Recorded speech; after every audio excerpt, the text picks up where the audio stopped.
Hello everyone, welcome back to just learn. So बच्चों, आज हम लेकर आ चुके हैं क्लास 10th का उत्साह चैप्टर, जिसको सूर्यकांत त्रिपाठी निराला जी ने लिखा हुआ है।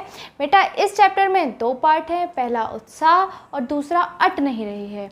तो बच्चों, इस वीडियो में हम कवर करने वाले हैं उत्साह चैप्टर। तो चलिए फिर शुरू करते हैं इस चैप्टर को बिना किसी देरी के।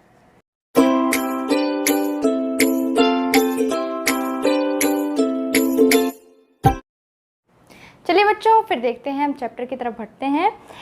तो देखो, जैसा कि आपको स्क्रीन पर दिख रहा होगा, ये है हमारे सूर्यकांत त्रिपाठी निराला जी और इन्हीं ने ही ये चैप्टर लिखा है। चैप्टर का नाम है उत्साह। तो चलिए अब इस चैप्टर की हम पंक्तियां पढ़ना शुरू करते हैं। तो देखिए, पहले पंक्तियों में क्या लिखा हुआ है। बादल गरजो, घेर घेर घोर गगन धराधर ओ, ललित ललित काले घुंघराले, बाल कल्पना से पाले। मतलब क्या है इन पंक्तियों का कि इन्होंने इस चैप्टर में बादलों के बारे में बताया है, तो प्रकृति के बारे में बताया। उन्होंने एक बादलों से वो कह रहे हैं कि बादल गरजो, बादल और तेज़ गरजो, क्योंकि बादल जब गरजते हैं तो बारिश होती है, और बारिश जब होती है तो लोगों को जीवन देती है। वो सोचते हैं कि अगर बारिश हो जाएगी तो लोगों की, जो किसान होते हैं, उनकी फसल अच्छी होगी। इसीलिए वो कहते हैं कि बादल गरजो और गरजो, घेर घेर गगन धराधर ओ, और इतना गरजो और गरज गरज के पूरा जो गगन है, पूरा आकाश है, उसको ढक लो। ललित ललित काले घुंघराले, बाल कल्पना कैसे पाले।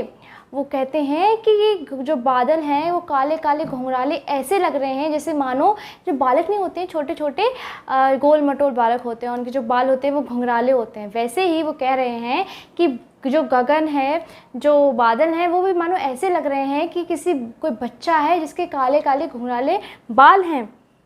विद्युत छवि उर में कवि नव जीवन वाले, बज छिपा नूतन कविता, फिर भर दो बादल गरजो। कि इतना गरजो कि लोगों के अंदर हिम्मत भर दो, लोगों के अंदर बिल्कुल हिम्मत आ जाए, वो हिम्मत ना हारें कि जो उनकी फसल है वो ख़राब हो जाएगी। इतना गरजो, लोगों में जीवन जीने की शक्ति भर दो। बादल गरजो, इतना गरजो और बरसो, ये कह रहे हैं। तो चलिए फिर हम आगे इसकी व्याख्या देखते हैं कि इसकी व्याख्या में क्या लिखा हुआ है।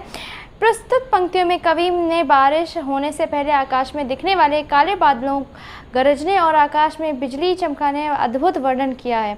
कवि कहते हैं कि बादल धरती के सभी प्राणियों को नया जीवन प्रदान करते हैं और ये हमारे अंदर सोए हुए साहस को जगाते हैं। साहस आ जाता है ना, जब लगता है बहुत गर्मी पड़ रही हो तो एकदम से बारिश आ जाए तो बहुत अच्छा लगता है, बारिश हो जाती है जब। तो आगे कवि बादल से कह रहे हैं कि हे काले सुंदर घुंघराले बादल, तुम पूरे आकाश में फैलकर उसे घेर लो और खूब गरजो। कवि यहाँ बादल का मानवीकरण करते हुए, मानवीकरण मतलब उसको मानव से मिलाते हुए कहते हैं, मानव से तुलना करते हुए, ह्यूमन से तुलना करते हुए कहते हैं। उसकी तुलना एक बच्चे से कहते हैं जो कि गोल मटोल होता है, जिसके सुंदर घुंघराले बाल एवं काले बाल होते हैं। कवि को ऐसे बच्चे बहुत अच्छे लगते हैं। आगे कवि बादल की गरज क्रांति संदेश सुनाते हुए कहते हैं कि हे बादल, तुम अपनी चमकती बिजली के प्रकाश से हमारे अंदर पुरुषार्थ भर दो और इस तरह हमारे भीतर एक नए जीवन का संचार करो। बादल में वर्षा की सहायता से धरती पर नया जीवन उत्पन्न करने की शक्ति होती है, इसलिए कवि बादल को एक कवि की संज्ञा देते हुए उसे एक नई कविता की संरचना करने को कहते हैं। बारिश में वाकई शक्ति होता है ना, कि वो जब बारिश होती है तो एकदम से मौसम अच्छा हो जाता है और जितने भी पौधे होते हैं वो बहुत खुश हो जाते हैं और नए नए पौधे उगने लगते हैं। तो वही उन्होंने इसमें कहा है कि जो बारिश होती है, जो बादल होते हैं, उनमें नए जीवन देने की क्षमता होती है।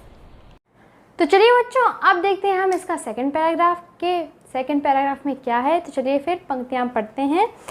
विकल विकल उन्मन थे उन्मन, विश्व के निषाद के सकल जन, आय अज्ञात दिशा से अनंत के घने, तप्त धरा जल से फिर शीतल कर दो बादल गरजो।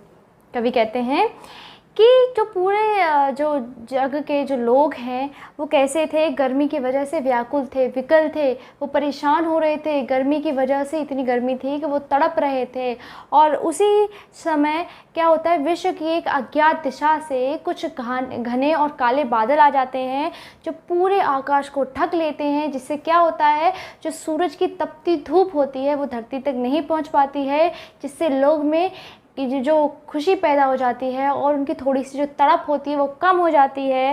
वो कहते हैं कि तुम घेर तो रो ही गरज गरज के, अब बरस जाओ और इस धरती को तृप्त कर दो, इसको शीतल कर दो, मतलब ठंडा कर दो इसको, इतना बादल, इतना गरजो और इतना बरसो। तो चलिए बच्चों, फिर हम इसकी व्याख्या देखते हैं कि इसकी व्याख्या में क्या लिखा हुआ है। तो चलिए व्याख्या पढ़ते हैं। कवि बादलों की क्रांति का प्रतीक मानते हुए अपनी कल्पना कर रहे हैं कि वह हमारे सोए हुए पुरुषार्थ को फिर से जगाकर हमें एक नया जीवन प्रदान करेंगे और हमें जीने की नई आशा देगा। कवि इन पंक्तियों में कहना चाहते हैं कि भीषण गर्मी में कारण दुनिया तड़प रही है और तपती गर्मी से राहत पाने के लिए ठंडक ढूंढती है। किसी अज्ञात दिशा से घने काले बादल आकर पूरे आकाश को ढक लेते हैं और तपती धूप धरती तक पहुंच नहीं पाती है। फिर बादल घनघोर वर्षा करके गर्मी की तड़पती धरती को प्यास बुझाकर उसे शीतल एवं शांत कर देते हैं। धरती को शीतल हो जाने पर सारे लोग भीषण गर्मी के प्रकोप से बच जाते हैं और उनका मन उत्साह से भर जाता है। इन पंक्तियों में कवि ये संदेश देना चाह रहे हैं कि जिस तरह धरती सूख जाने के बाद भी बादलों के आने पर नए पौधे उगने लगते हैं, ठीक उसी तरह आप भी जीवन की कठिनाइयों के आगे हार न मानें, अपने पुरुषार्थ पर भरोसा रखें और कड़ी मेहनत करें तो आपके जीवन का नया बगीचा दोबारा से फल फूल उठेगा। और इसलिए हमें अपने जीवन की इच्छा को कभी नहीं मरने देना चाहिए और पूरे उत्साह के साथ जीवन जीने की कोशिश करनी चाहिए। मतलब कितनी भी कठिनाइयाँ आ जाए हमारे जीवन में, लेकिन हमें कभी भी हार नहीं मानना चाहिए। इस पोएम में उन्होंने यही बताया है कि आपके जीवन में कितनी भी कठिनाइयाँ हों, लेकिन आपको हर कठिनाई का सामना करना चाहिए, उससे हार नहीं माननी चाहिए। तो बच्चों, अगर आपको चैप्टर समझ में आया है तो सब्सक्राइब करिए और लाइक करिए। All the very best.